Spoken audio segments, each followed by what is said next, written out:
প্রিয় দর্শক, আসসালামু আলাইকুম। আশা করি আপনারা সবাই অনেক বেশি ভালো আছেন।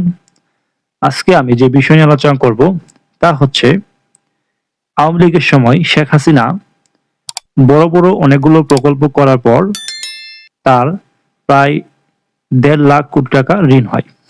কিন্তু ডক্টর ইউনূসের মাত্র ১.৫ বছরের শাসনামলে প্রায় ২৪ লক্ষ কোটি টাকা ঋণ হয়েছে।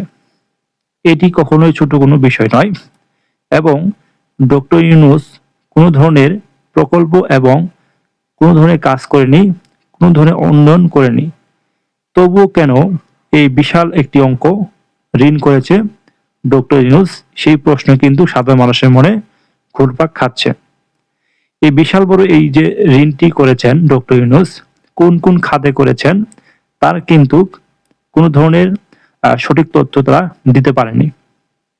সেই সাথে আমরা বুঝতে পারি এই টাকাগুলো তিনি বেহুদা খরচ করেছেন বিভিন্ন খাতে। যেমন পুলিশের পোশাকের পরিবর্তন, যেটি একটি নামমাত্র ছিল, সেটি বর্তমানে পুলিশ সদস্য যে সমিতি রয়েছেন তারা বলেছেন সেই পোশাক আমরা এখন আর ব্যবহার করব না, আগের পোশাকে ফিরে যাব।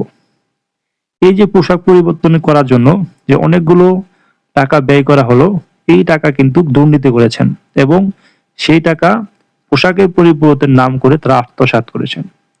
সেই সাথে আরেকটি বিষয় হলো পুলিশের বডি ক্যামেরা নির্বাচনের সময়, এবং এই বডি ক্যামেরা নামে কোটি কোটি টাকা আত্মসাৎ করেছেন ডক্টর ইউনূসের ঘনিষ্ঠজনরা এবং ডক্টর ইউনূস। সেই সাথে বাংলাদেশের যে ৩০০ আসন রয়েছে, ৩০০ আসনের অসংখ্য কেন্দ্র রয়েছে, সেই কেন্দ্রগুলোতে সিসি ক্যামেরার নামে তারা দুর্বল সিসি ক্যামেরা ব্যবহার করেছেন এবং তারা দেখিয়েছে সরকারি যে সচিব রয়েছে তাদেরকে তারা ১ নম্বর সিসি ক্যামেরা ব্যবহার করবে, এই বলে সেখান থেকেও কোটি কোটি টাকা আত্মসাৎ করেছেন ডক্টর ইউনূসের যে প্রেস উইং রয়েছেন এবং ডক্টর ইউনূসের আশেপাশে যে নেতাকর্মী রয়েছিল বা উপদেষ্টা পরিষদ, তারা আত্মসাৎ করেছিল। এবং সেই সাথে বাংলাদেশে বাণিজ্যিকের যে বিদেশি বিনিয়োগের জন্য যে চেষ্টা চালিয়েছিল, সেখানেও তিনি লক্ষ কোটি টাকা আত্মসাৎ করেছেন। সেই সাথে যে সংস্কার কমিশন যে একটি গঠন করা হয়েছিল, এটি একটি ভাওতাবাজি ছিল। সংস্কার নামে মানুষকে মোলা ধরিয়েছে ডক্টর ইউনূস।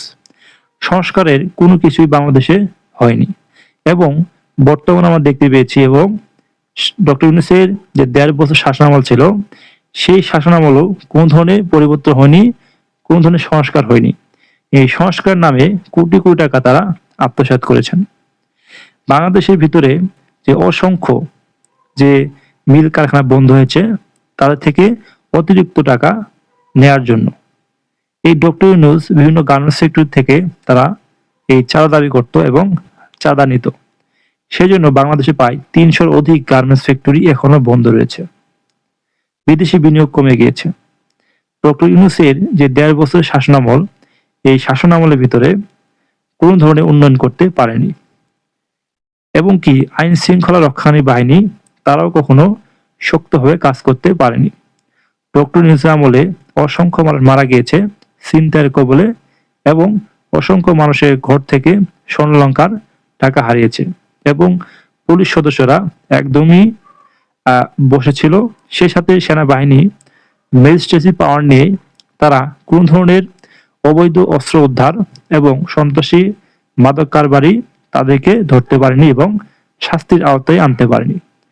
এটি ডক্টর ইউনূসের নামমাত্র একটি ছিল যে সেনাবাহিনী মাঠে আছে এবং তারা আইন শৃঙ্খলা রক্ষাকারী বাহিনীকে সুষ্ঠুভাবে পরিচালনা করবে।